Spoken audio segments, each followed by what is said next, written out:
लगता है कुदरत ने अपनी सारी खूबसूरती नहीं जाती है। ये आसमान से बातें करते चीड़ा देवदार के पेड़, ये नीला आकाश, ये कलकल बहते झरने, ये हरी भरी वादी। सत्ता, क्या सोच रही हो? विक्रम, मैं पहली बार आई हूँ, लेकिन मुझे ऐसा क्यों लग रहा है जैसे मैं यहाँ पहले भी आ चुकी हूँ। हो सकता है कि ये यहाँ की खूबसूरती का असर हो। हाँ, हो सकता है। देखो ना, सचमुच ये जगह कितनी खूबसूरत है। लगता है ये जगह जैसे स्वर्ग का कोई टुकड़ा हो। शायद स्वर्ग ऐसा ही होता होगा। ये तो चाहता है कि मैं यहाँ से कभी कभी कभी नहीं जाऊँ और जिंदगी भर यहीं रहूँ। मैं यहाँ फॉरेस्ट ऑफिसर बनकर आया हूँ। 7-8 साल तो यहाँ रहना होगा ही। भगवान करे हम हमेशा यही रहें। मुझे पता था कि हमारी शादी के फौरन बाद मेरी पोस्टिंग यहाँ इस खूबसूरत इलाके में होगी। अरे सरिता, वो देखो, वो वहाँ क्या है? वो वहाँ है, वहाँ किसी की समाधि है। हाँ, विक्रम, यहाँ से देखो, वहाँ एक नहीं दो समाधि। चल कर देखते हैं। हाँ।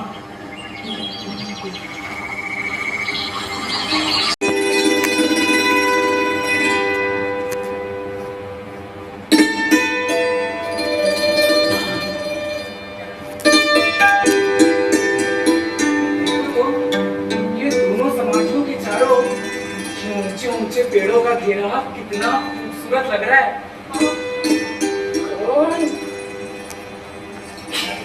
कौन है वहाँ? आओ।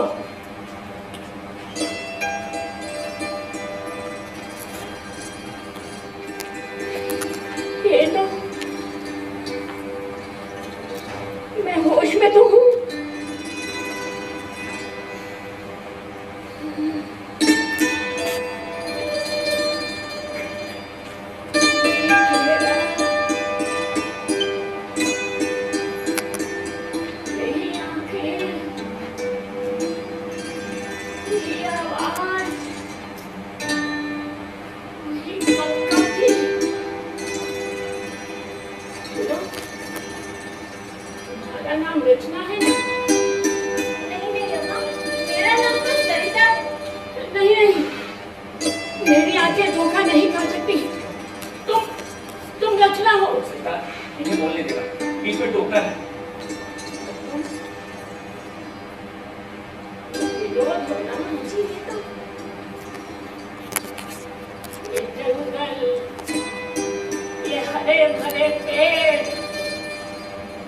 बच्चों की तरह होते हैं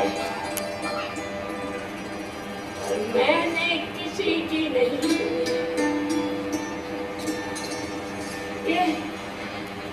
ये पेड़ों की झुंड देख रही हो ना तुम? ये पेड़ों की झुंड बहुत सुंदर, इतने सारे पेड़ हैं। पेड़ों को देवता कहा जाता है। इन्हें नाराज किया, इनका अपमान किया, इसलिए प्रार्थना करो। आज से 26 साल पहले ये सारे पेड़ मैंने अपने हाथों से लगाए थे। ये सारे पेड़ आपने लगाए थे अम्मा? और प्रण किया था। पेड़ कटवाए, इतने जंगल कटवाए, उसके पेड़ लगवाऊंगी। जंगलों को कटवा कर धरती की वो सुनी कर दी मैंने। आपने? मैंने। जंगल मुझे बच्चों की तरह पुकारते रहे।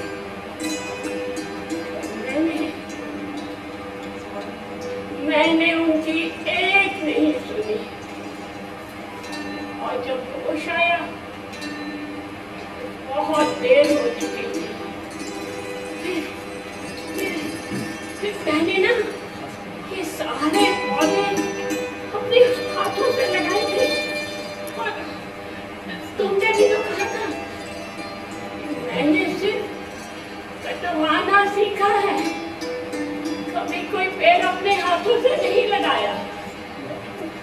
मैंने कहा था, लेकिन मैं तो यहाँ जीवन में पहली बार आई हूँ अम्मा। नहीं, तुम मेरी बेटी रचना हो।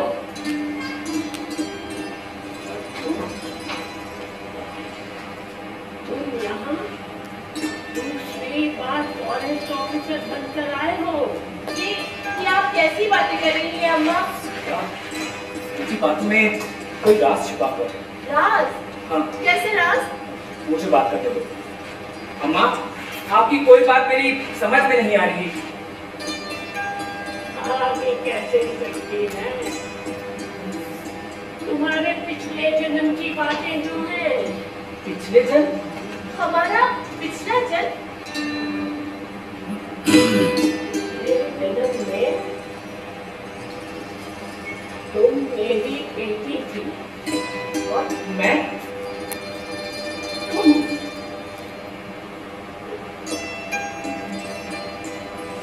तब भी यहाँ के फॉरेस्ट ऑफिसर थे। ये तुमने अपनी बेटी और मुझमें किसी विनोद को देखा ही नहीं। हाँ, वो कहना है राय।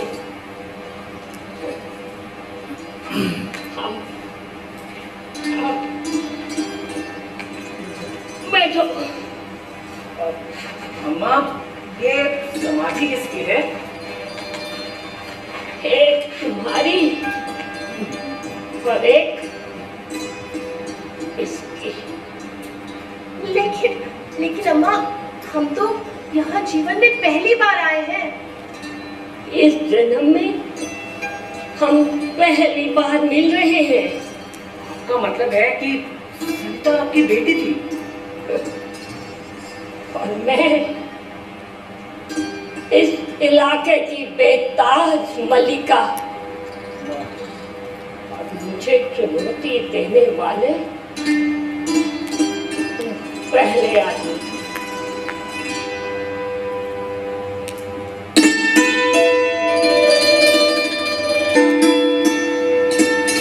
ये बाबू जी आ गया जंगलात का जाल पकड़ा।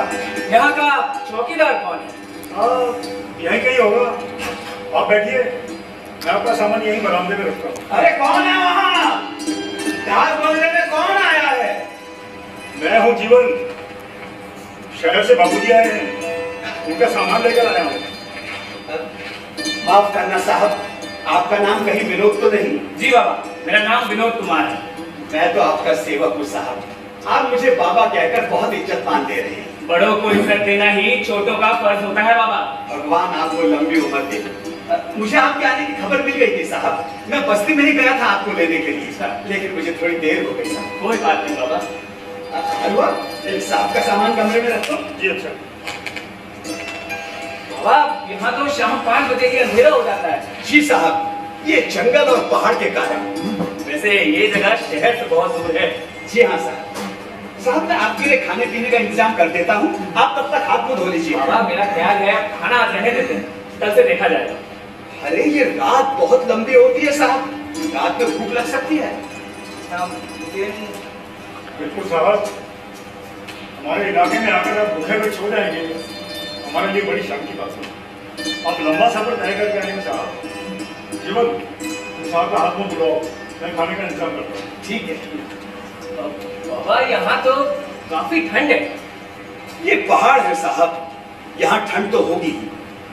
साहब, इससे पहले आपकी ड्यूटी कहाँ पर थी? ट्रेनिंग के बाद ही मेरी पहली पोस्टिंग। जी।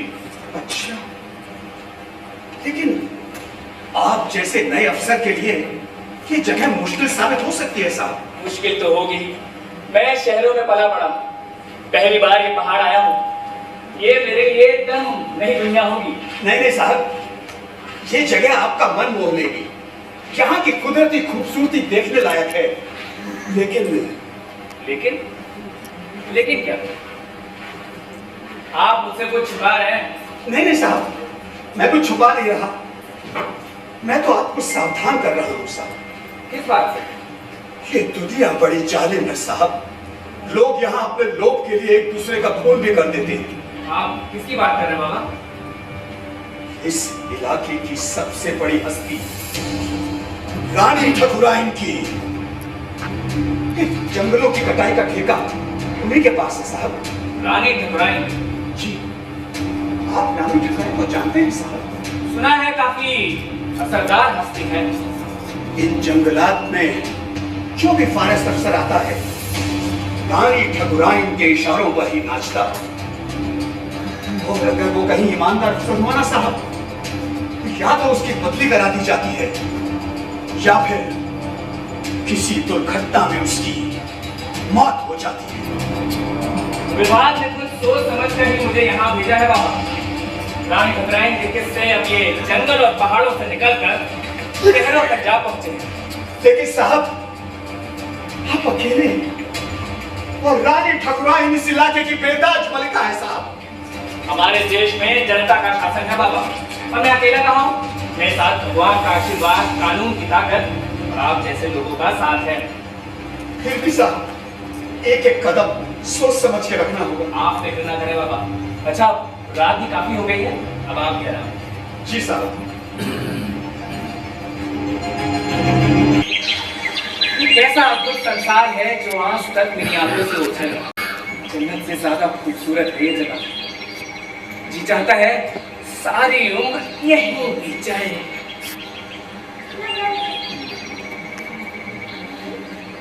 ये तो कोई अजनबी लगता है। ए मिस्टर, सुनते हो?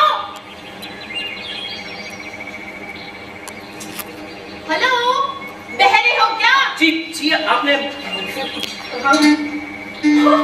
Oh my God! विनोद, तुम यहाँ? What a surprise, रचना, तुम यहाँ? अरे ये तो मेरा होम विलेज है, लेकिन तुम यहाँ कैसे? मैं तो यहाँ ड्यूटी पर हूँ। मैं इस इलाके का फॉरेस्ट ऑफिसर बनकर आया हूँ। ओहो, फॉरेस्ट ऑफिसर। विनोद, मैं जानती हूँ तुम्हें जंगलों और पहाड़ों में घूमने का शौक है, लेकिन जनाब, शहरी लोग बहुत दिनों तक जंगलों और पहाड़ों में नहीं रह सकते। रचना, हम 3 साल बाद मिल रहे हैं। अब यूनिवर्सिटी छोड़ने के बाद ये हमारी पहली मुलाकात होगी। इन 3 सालों में मैंने तुम्हें बहुत याद किया। मेरा दिल कहता था कि हम एक दिन जरूर मिलेंगे। अब वैसे भी मम्मी को तो तुम जानते ही होगे ना? हमारी मम्मी? हाँ। नहीं तो?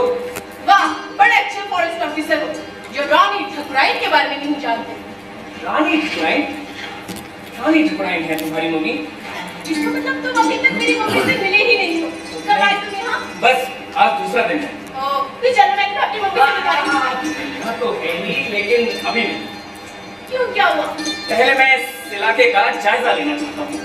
इस इलाके का जायजा तो मेरी मम्मा ही लेती है। अच्छा जी, ऐसी बात है। तो फिर इस बात का भी मुझे जायजा लेना है। तो ठीक है, फिर मैं शाम को तुम्हारे डाक बंगले पर मिलने आऊंगी। अभी चलती हूँ, बाय। बाय।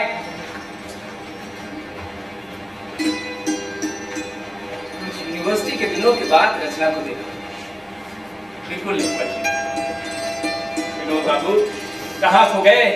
चलो, अभी जंगल का जायजा लेना है।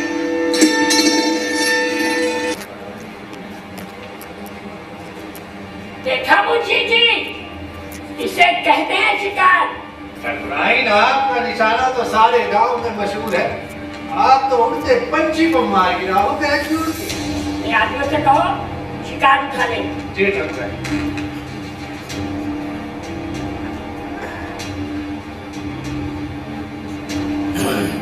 ठकुराइन, हमारे शिकार के पास आकर मन बैठ गया है। मैंने तो कभी नहीं देखा इसे प्यार की उड़ती।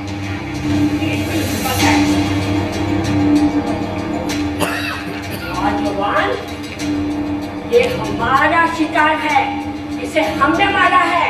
जंगली जानवरों का शिकार करना कानूनन जुर्म है।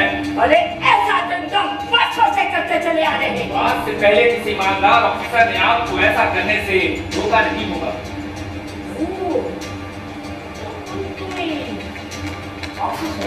जी हाँ, मैं इस इलाके का नया फॉरेस्ट ऑफिसर हूँ। फिर तो गए हो। फॉरेस्ट ऑफिसर, आप पहले ऐसे ऑफिसर हो जिसने रानी ठकुराइन को शिकार और जुर्म में फर्क समझाने की जरूरत की है। Great, really great. जुर्म तो जुर्म होता है, गुनहगार चाहे कोई भी हो। अरे जुर्म तो हम कर ही चुके हैं और तुम भी मौके पर मरो। आओ, ये क्या? मैं इस शिकार को जब्त कर लूंगा, आपके खिलाफ अदालत में चालान पेश करूंगा। चालान? चालान वो भी हमारे खिलाफ? चुड़ामू चीनी।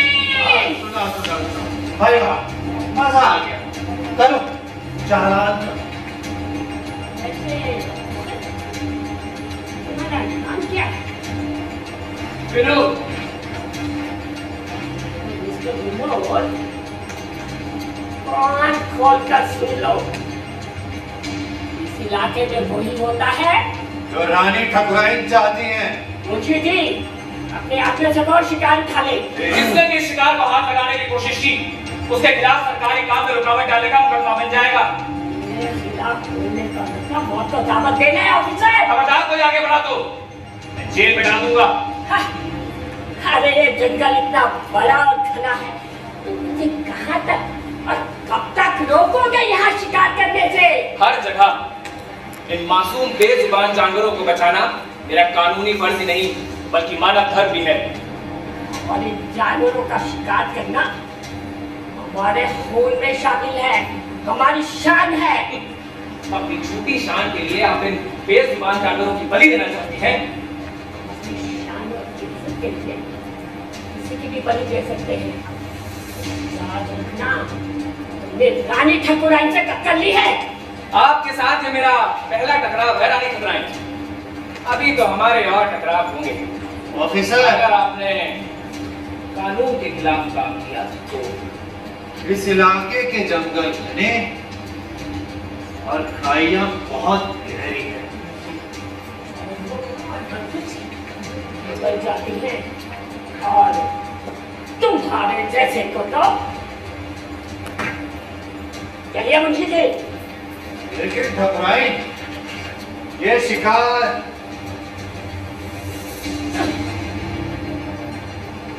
थोड़े शिकार के लिए मना समझकर छोड़ दो। आओ चीनी। जी ठकुराइन।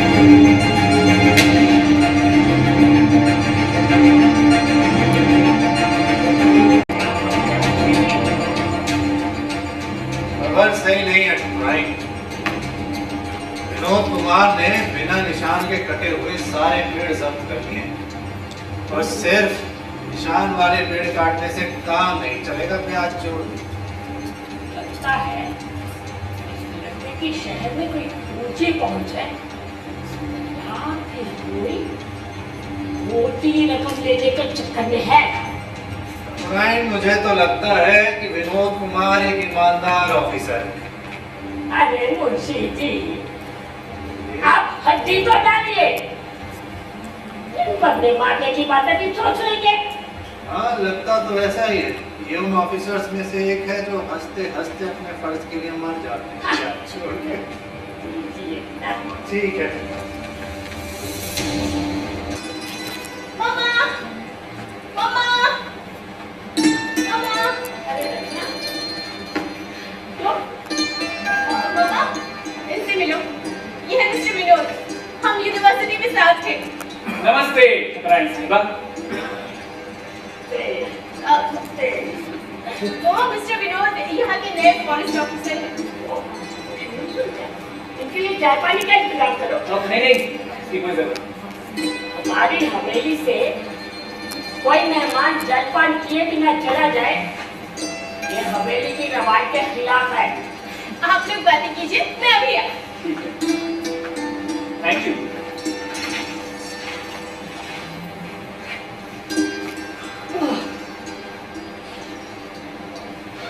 तो मिस्टर विनोद, तुम्हें पता था कि रचना हमारी बेटी है? 4 दिन पहले ही पता चला रचना से। और उसके बावजूद भी तुम हवेली तक चले आए। जंगल में मैं सरकारी ऑफिसर था जो अपनी ड्यूटी पर था। यहाँ तो मैं रचना की दोस्त की हैसियत से आया। रचना के दोस्त हो, इसलिए मैं तुम्हारी तरफ दोस्ती का हाथ बढ़ाती। मुझे आपकी दोस्ती स्वीकार है ठकुराइन साहिबा। अगर ये दोस्ती मेरे फर्ज के रास्ते में रुकावट न बने तो। सच्चाई और ईमानदारी की बातें सुनने में बहुत अच्छी लगती है, पर ना तो ये तुम्हारा पेट भर सकती है, ना ही ऐशो आराम की जिंदगी दे सकती है। अपने अपने सोचने का ढंग है ठकराइन साहिबा।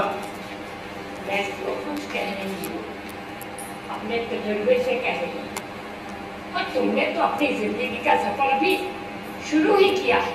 मैंने अपनी जिंदगी का सफर उन महान लोगों के तजुर्बे से शुरू किया है ठकराइन साहिबा, जिन्होंने जिंदगी भर फर्ज, ईमानदारी और सच्चाई का साथ दिया है। मामा, विनोद, आप लोग चलिए, मैंने लॉन में नाश्ता और चाय लगा दिया है। चलिए भी होता। पहले आप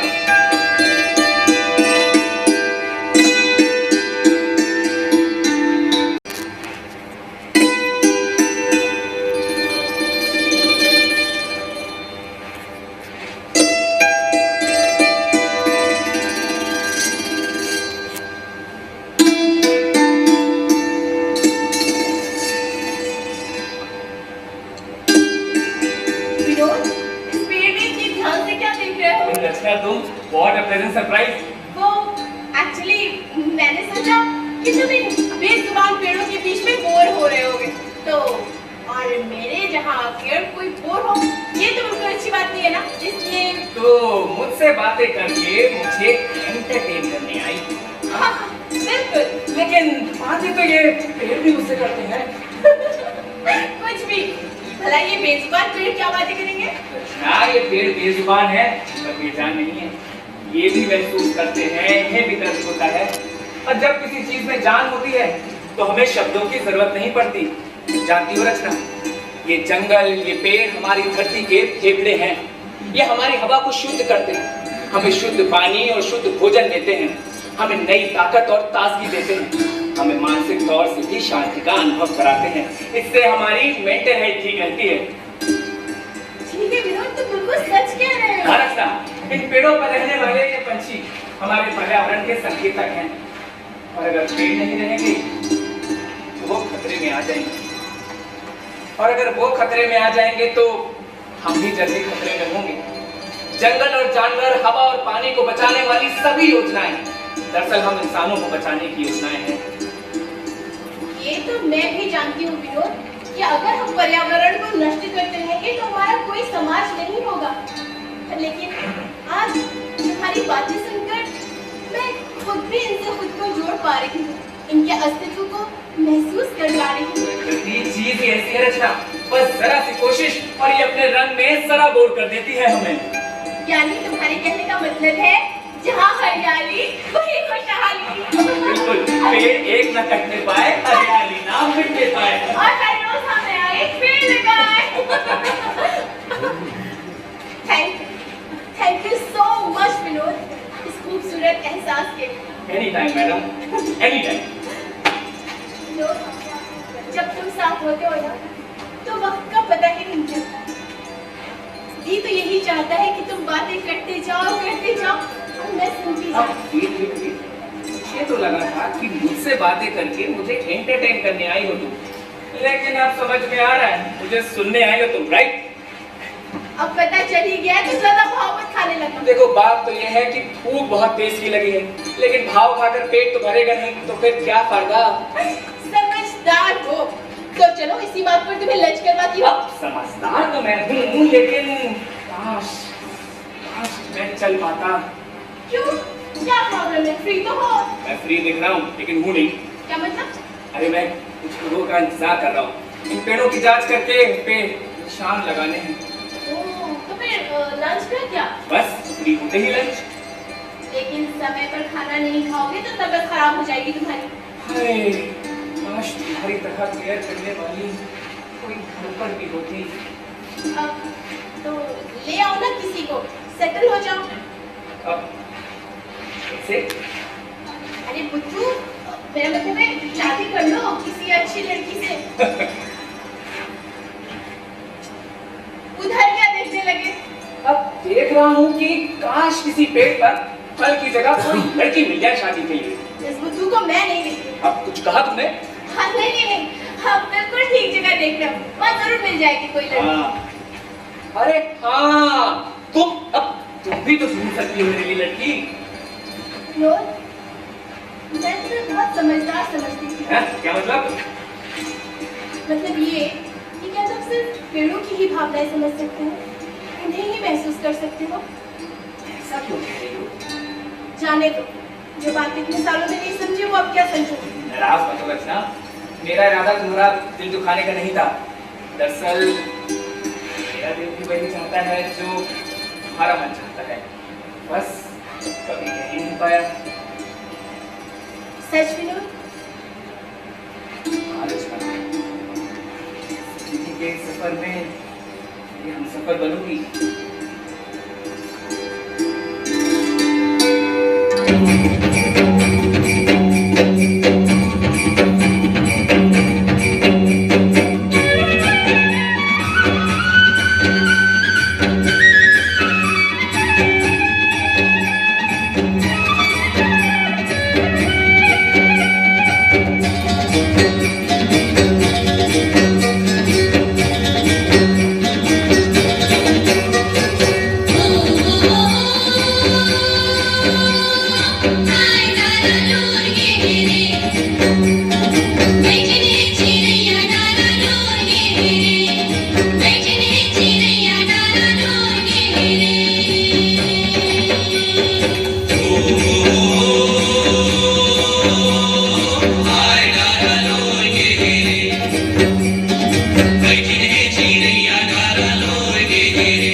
गर्मी तो बर्दाश्त से बाहर होती जा रही है। जंगल में ऐसी गर्मी वाकई चिंता का विषय है। पहले तो सड़क के किनारे दोनों ओर छायादार पेड़ हुआ करते थे।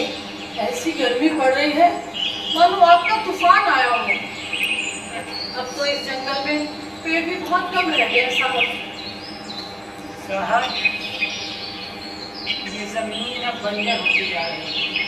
पहले यहाँ बहुत घना जंगल था, हरे भरे पेड़ थे, जंगली जानवर थे, समय पे बरसात भी होती थी, फूल खिलते थे।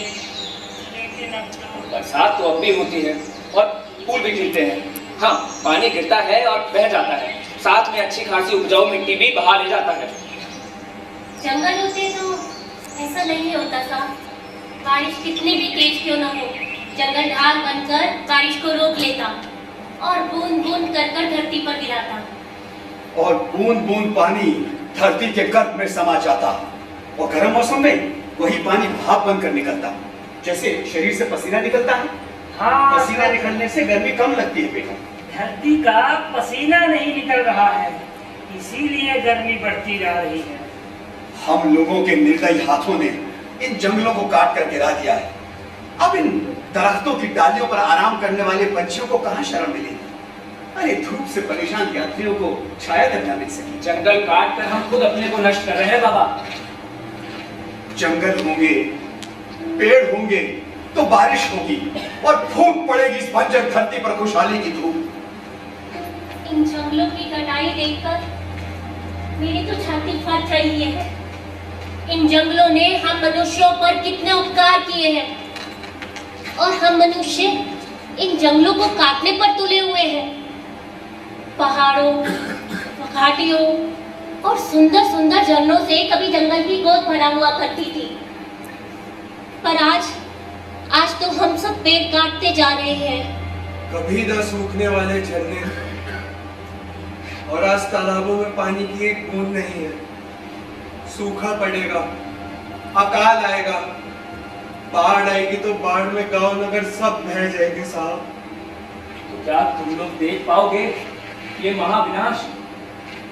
हम सबको शुद्ध और साफ हवा चाहिए, और अगर ऐसा नहीं हुआ तो हम अनजाने में बीमारियों को अपने पास आने की दावत देंगे। इसीलिए पेड़ों को लगाना बहुत जरूरी है। जंगल काट कर हम खुद अपना नुकसान कर रहे हैं। लोगों को अपना अगला भविष्य भी दिखाई नहीं पड़ता क्या? भविष्य हम समझे नहीं।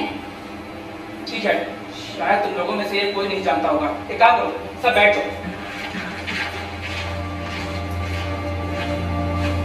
बैठो। देखो, प्रकृति ने प्राणियों की रक्षा के लिए इस पृथ्वी के चारों ओर एक परत बना रखी है जिसे हम ओजोन कहते हैं। ठीक है। वायुमंडल में अनेक तरह की जहरीली गैसें हैं जिन्हें यह परत पृथ्वी तक आने से रोकती है। मानव शरीर के लिए तो ये बहुत ही घातक है। इनसे कैंसर तक हो सकता है।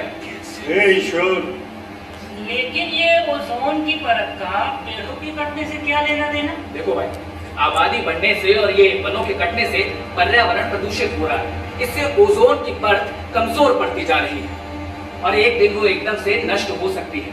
अब बताओ, तब क्या हम जीवित रह पाएंगे? तो हमें रास्ता बताइए, अब हम सब क्या करें? रास्ता? तुम लोग इन जंगलों को काटना बंद कर दो। हमारा इन जंगलों से बहुत पुराना नाता है। हम इन जंगलों की गोद में पले हैं। हमें इन जंगलों से बहुत प्यार है साहब। क्या प्यार का यही रूप है, इन जंगलों को काटना? लेकिन रानी ठाकुराइन, जब तक तुम लोग रानी ठाकुराइन से डरते रहोगे वो तुम्हें कुचलती जाएगी। अरे वो स्वार्थ में अंधी हो चुकी है। पेड़ काटना कानूनन जुर्म है।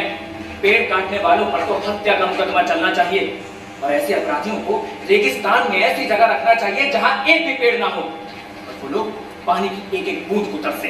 अब हम किसी को भी जंगल नहीं काटने देंगे। ये जंगल जानवरों के घर है। इंसान ने उन्हें भी उजाड़ना शुरू कर दिया है। अब ये जानवर कहाँ रहें, कहाँ जाएं? शिकारी अपने स्वार्थ के लिए जानवरों को भी मार रहे हैं। हमारे पालतू पशुओं को चारा, उद्योगों में काम आने वाली लकड़ियां, रस भरे फल, जड़ी बूटियां, अरे क्या नहीं देते जंगल हमें। लेकिन हमने यही नहीं बाबा, हमारे देश की सभ्यता इन्हीं जंगलों से विकास की गोद में आई है। हमारे यहाँ ऋषियों मुनियों ने चिंतन मनन के साथ इन पेड़ों की छाया में बैठकर ही ज्ञान के भंडार को हम इंसानों को सौंपा। पेड़ लगाना हमारी संस्कृति का हिस्सा है। प्रकृति ने जंगल के रूप में हमें सबसे अनमोल धन दिया है। हमें जंगलों की कटाई रोकनी होगी। हम सबको विनोद भैया की बातें स्वीकार है। दोस्तों, आपका इरादा देखकर मेरा हौसला बढ़ गया है। अभी तो मुझे अपनी ड्यूटी पर निकलना है, लेकिन ध्यान रहे आज आपने यहाँ पर क्या फैसला लिया है। ठीक है? जंगल को मत काटो, जिंदगी को अगर बचाना है तो जंगल पहले बचाना है, तो जंगल पहले बचाना है। जंगल को मत काटो, जिंदगी को अगर बचाना है तो जंगल को बचाना है, तो जंगल पहले बचाना है, तो जंगल को मत काटो, जंगल को मत काटो, जंगल को मत काटो, जंगल को मत काटो। अब कोई पेड़ नहीं कटेगा। ये जंगल हमारे घर है और हम अपने घर को कटने नहीं देंगे। बिल्कुल नहीं देंगे। कोई जंगल नहीं काटेगा, कोई पेड़ नहीं कटेगा, कोई पेड़ नहीं कटेगा। ये क्या हो गया विनोद? तुम्हारे एक्सीडेंट की खबर सुनकर तो मेरी जान ही निकल गई थी। परेशान मत हो रचना, सिर्फ मामूली सा घाव है। विनोद, मम्मी को तुम्हारी बहुत चिंता हो रही थी। इन पहाड़ों और जंगलों के रास्ते बहुत खतरनाक है ऑफिसर, और तुम अभी इन रास्तों से अनजान हो। इंसान की खतरनाक और अनजान रास्तों पर चलकर ही तो उनसे पहचान होगी, है ना ठाकुराइन साहिबा?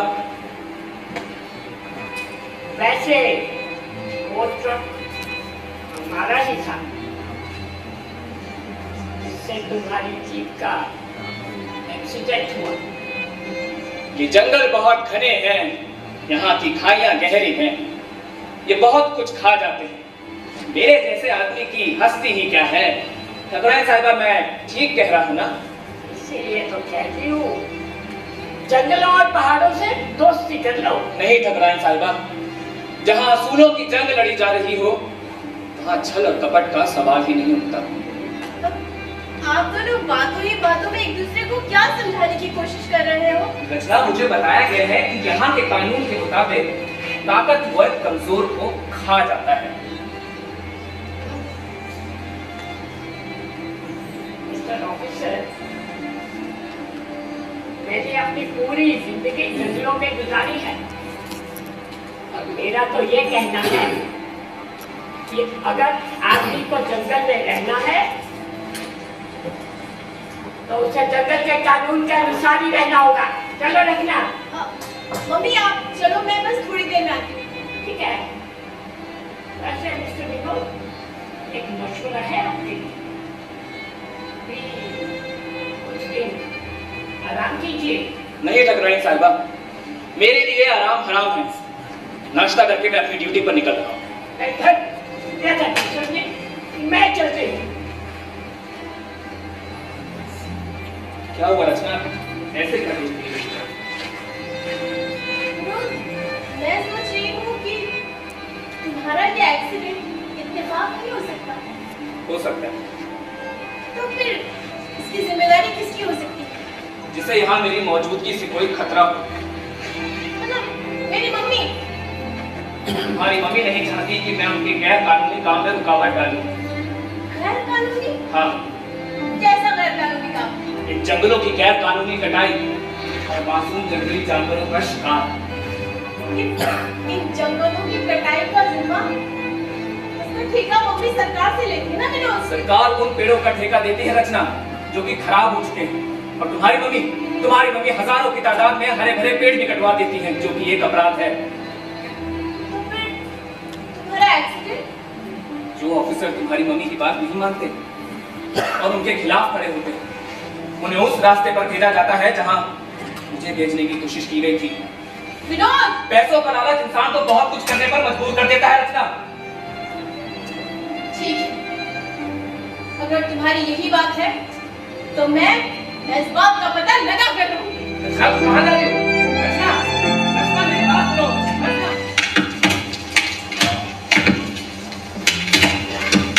इसे काटो फिर।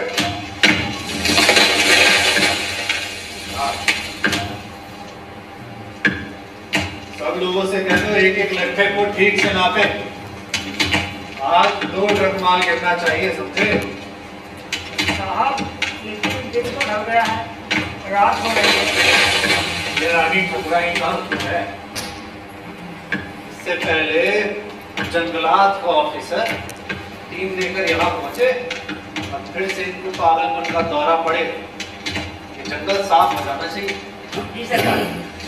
तो पेड़ को भी ठीक से काटो, जल्दी हाथ चलाओ। रुको, रुको।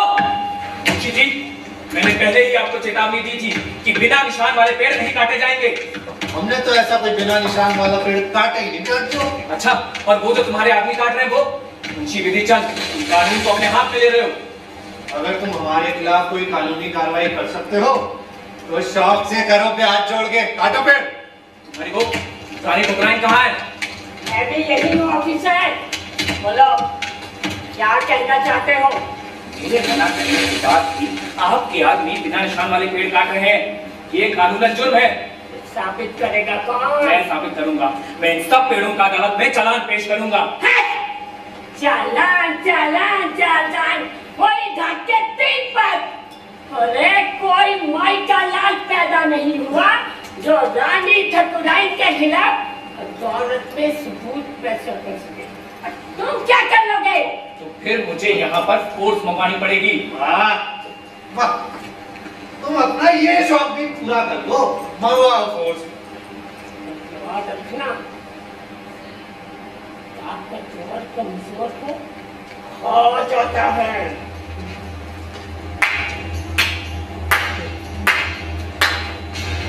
वाह मम्मी, आज तक जो मैंने आपके बारे में सुना था वो सब सच साबित हो गया। क्या यहाँ से? चली जाओ, जिससे आप एक ईमानदार ऑफिसर को यूं ही मौत की धमकियां देती रहो। हमारे परिवार की लड़कियां बड़ों के काम में दखल नहीं देती क्योंकि वो गंवार और जाहिल होती थी, लेकिन मैं पढ़ी लिखी हूँ। तो क्या पढ़ाई लिखाई ने तुम्हें बड़ों का निरादर करना सिखाया है? पढ़ाई लिखाई ने मुझे हक और इंसाफ का साथ देना सिखाया है। आप सभी लोग अपने पेड़ों से कुल्हाड़ियां हटा लें। कुल्हाड़ी नहीं रुकेगी, काटो पेड़! पेड़ जिन्हें आप अपनी बेदर्दी से कटवा रही हैं, ये देश की अमानत है। अरे लाखों की तादाद में है पेड़, इनमें से कुछ कट भी गए तो क्या फर्क पड़ेगा? जिंदगी में तो आप इतने पेड़ कटवाएंगे। सोचिए, आप भी सोचिए मेरे भाइयों, जिस तेजी से ये पेड़ काटे जा रहे हैं, अगर यही रफ्तार रही तो ये जंगल सिर्फ एक कहानी मात्र बनकर रह जाएंगे। तो इससे हमें क्या फर्क पड़ेगा? आप पर तो नहीं, लेकिन हमारे आने वाली पीढ़ी पर इसका असर पड़ेगा। ये लोग जो आज आपके इशारे पर ये हरे भरे पेड़ काट रहे हैं, इनकी संतानों पर असर पड़ेगा। इस बात की बारीकी को समझने की कोशिश कीजिए। सुनिए, आप सभी सुनिए, क्या आप लोग भगवान या खुदा को मानते हैं? मानते हैं। तो आपको ये पता होना चाहिए कि भगवान को, खुदा को कुदरत और प्रकृति का नाम पर जाना जाता है, और प्रकृति ने जो भी चीजें दुनिया में पैदा की है उसका कोई अर्थ होता है। आपका मतलब है ये बेजान पेड़ भी? दोस्तों, ये पेड़ पौधे बेजान नहीं, ये उस गंदी हवा को पी जाते हैं जो हम सांस लेकर छोड़ते हैं, और बदले में पेड़ ताजा और जीवन देने वाली हवा को छोड़ते हैं। इसीलिए आज ही जागिए और पेड़ों को मत काटिए। पेड़ हमारे लिए बहुत जरूरी है। जंगलों और पहाड़ों से निकलने वाले झरने भी इन्हीं के देन हैं। मम्मी, मैं आपसे विनती करती हूँ, इन पेड़ों को मत काटिए मम्मी, मत कटवाइए, मत कटवाइए। अरे सुना आपने, अब झरने भी पेड़ों से पैदा होने लगे। जी बिल्कुल, पेड़ों से हरियाली आती है। पेड़ के बिना जल नहीं, जल के बिना जीवन नहीं, पेड़ है तो ठंडी छांव है। अरे छोड़ो, ये सब भावनात्मक बातें हैं, इनका असलियत से कोई नाता नहीं है। अरे ये लोग पेड़ नहीं काटेंगे तो खाएंगे क्या? आप बेशक पेड़ काट सकते हैं, लेकिन वो जिन पर निशान लगे हैं। चुप रहो, ये सारे पेड़ हमारे लिए हैं। तुम अपने आप को समझते क्या हो? तुम क्या अपने आप को इस गांव का भगवान समझते हो कि तुम्हारे कहने से सूरज निकलेगा और डूबेगा? गरीब मजदूरों को भड़काते हो और तुम लोगों ने कुल्हाड़ियां के नीचे रखी। उठाओ पेड़ काटो। खबरदार, खबरदार, अगर किसी ने एक भी कुल्हाड़ी उठाई और पेड़ पर लगाया, मैं हर पेड़ से लिपटकर उसे बचाऊंगी। पागल हो गई हो, पेड़ों से क्यों लिपटोगी तुम? इन पेड़ों को काटने से पहले आपको हमें काटना होगा। ये पेड़ अब हमारी सुरक्षा में है। ये लोग पागल हो गए, तुम लोग पेड़ काटो। मैं एक कुल्हाड़ी नहीं चलाऊंगा, हमारी आंखें खुल गई हैं। कोई पेड़ नहीं कटेगा, कोई पेड़ नहीं कटेगा, कोई पेड़ नहीं कटेगा, कोई पेड़ नहीं कटेगा, कोई पेड़ नहीं कटेगा।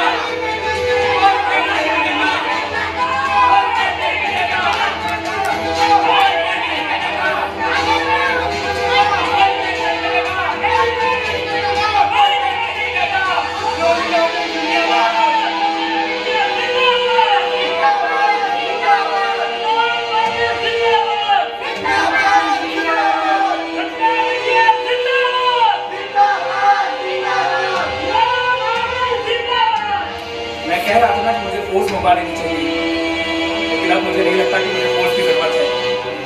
मेरी फोर्स, मेरी फौज अब यहाँ की लोग। ठीक कह रहे हो विनोद बेटा, माफ करना, बेटा क्या के संबोधित कर रहा हूं। ठीक कहा तुमने, तुम आगे बढ़ो, हम सब तुम्हारे साथ हैं। हाँ बाबा।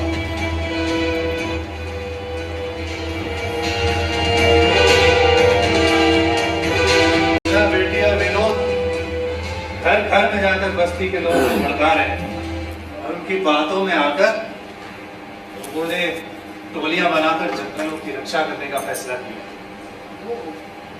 तो फिर ये कि उन लोगों ने मना किया है कि वो बिना निशान वाले पेड़ नहीं काटेंगे। अब आएगा मजा, अब आएगा मजा। लॉट किए गए पेड़ों के साथ साथ बिना लॉट किए गए पेड़ भी कटेंगे। मुंशी जी, आप पास के जंगल में जाइए और दुगनी मजदूरी देकर मजदूर लेकर आइए। आजकल चांदनी रातें हैं, एक दिन में कम से कम 100 पेड़ कट जाने चाहिए। जी ठकुराई, लेकिन क्या? अगर बस्ती के लोगों ने पेड़ों से लिपट कर उन्हें बचाने की कोशिश की तो काटो, सबको काटो, ये हमारी इज्जत का सवाल है। लेकिन रचना बेटी भी तो उनके साथ ही होगी। अरे रचना उनके साथ नहीं होगी, और अगर हुई भी तो शहरी लिबास पहने एक लड़की को पहचानना कुछ मुश्किल ना होगा। रचना को छोड़कर हर रुकावट को खत्म कर दो। जी ठकुराई।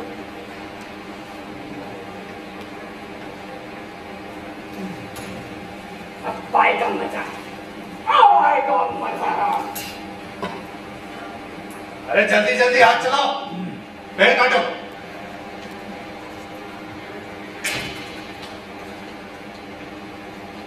अरे काटो पेड़।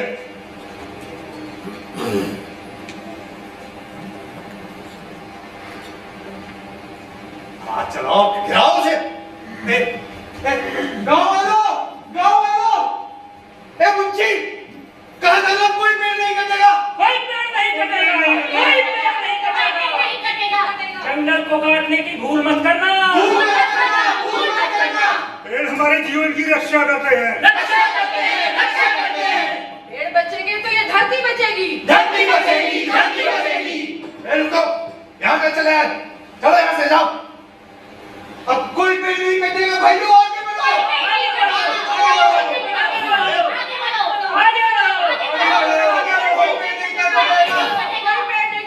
तुम्हारी हिम्मत कैसे वापस आने की? आगे बढ़ो, आगे बढ़ो। नहीं,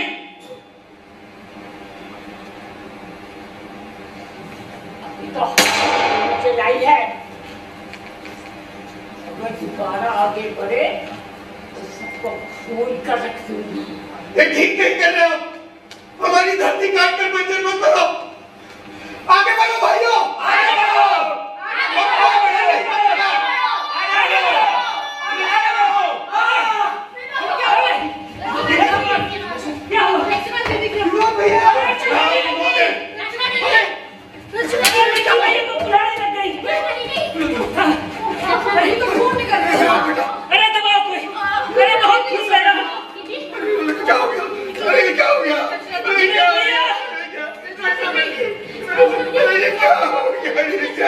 आप कुछ बोलती क्यों नहीं?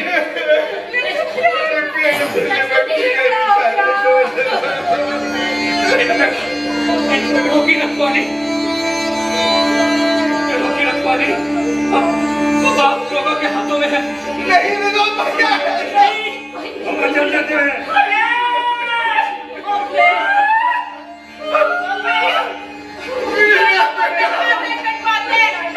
आज इंसानों को भी कटवाने लगी मम्मी। आपने सिर्फ कटवाना सीखा है, आपने सिर्फ कटवाना सीखा।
साहिबा, इस जंगल में कोई पेड़ नहीं कटेगा और हम इस जंगल की रखवाली करेंगे। हाँ साहिबा, हम इस जंगल की रखवाली करेंगे। मैं साहिबा, फिर आपके साथ क्या हुआ? फिर मैं बहुत खस्ता पागल रही, लेकिन उस पागलपन में भी मैंने किसी को कोई पेड़ नहीं काटने दिया, कोई पेड़ नहीं काटने दिया।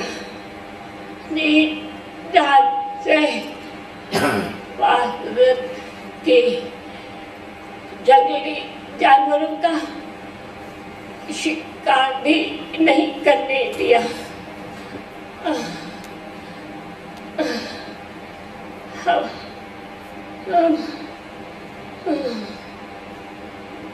ये सारे पेड़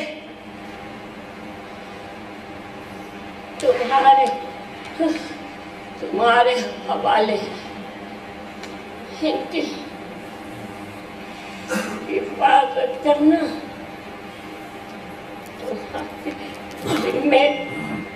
जिम्मेदारी है।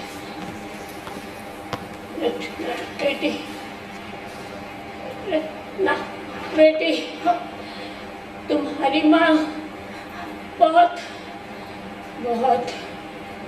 थक गई है।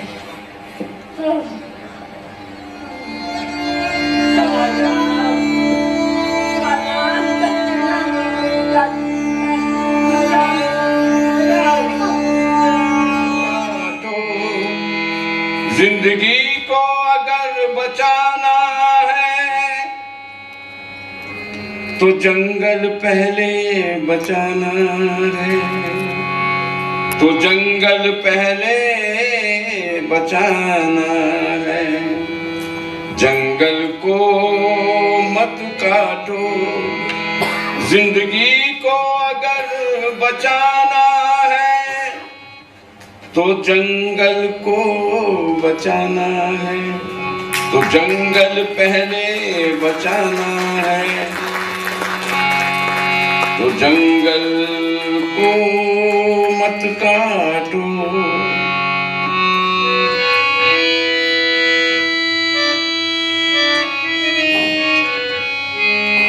अब ना फैले कोई प्रदूषण, हम सब ले ये संकल्प, जंगल को बचाना है, जंगल को बचाना है। पर्यावरण का संरक्षण करना है, पर्यावरण का संरक्षण करना है।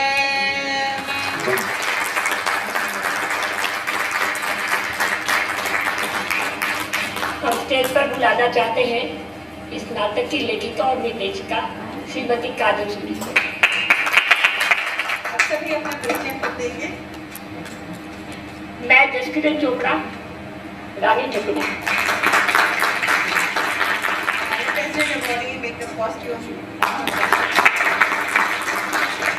जगदीश बजाज, डाक बंगले का कर्मचारी। विनायक द्विवेदी, महुआ के किताब। और मैंने शंकर की भूमिका निभाई। रचना और संगीता के तौर पर आपने देखा चांद मुखर्जी को। नमस्कार, मेरा नाम अपूर्व है, मैंने विक्रम और विनोद का किरदार निभाया। मेरा नाम है शुभम शर्मा और आपने मुझे देखा मुझे विदिशा। नमस्ते, मैं मीनू शर्मा, ग्रामीण महिला के रोल। नमस्कार, मैं गीता सेठी, एक गांव वाली की रोल। नमस्कार, मैं दिव्यांका ठाकुर, एक गांव वाली। नमस्कार, मैं मनोज वर्मन, जीवन काका के रोल। बेटी लाइफ की थी फिल्म में सत्य गौरव प्रोडक्शन में शालू स्टेज पे आ जाइए प्रवीण, शालू और गौरव। गौरव आइए। आशा करते हैं आपको हमारी प्रस्तुति अच्छी लगी होगी। 19 तारीख को हम अपना एक नया नाटक लेके आ रहे हैं, मौन से संवाद तक। रिश्तों का हमने पहले एक्चुअली नाम रिश्तों का सत्याग्रह, माय फॉल्ट। रिश्तों का सत्याग्रह, वो ब्लैंक कैनवस LTG में शाम को 6 बजे। और ये नाटक है रिश्तों का सत्याग्रह की बापू और हरिलाल की कहानी है, बिल्कुल अलग तरीके की, जो हम LTG के ब्लैंक कैनवस ऑडिटोरियम में कर रहे हैं 19 तारीख को। मतलब अगर मैं कहूँ तो राष्ट्रपिता के रूप में नहीं, पिता के रूप में। पिता के रूप में।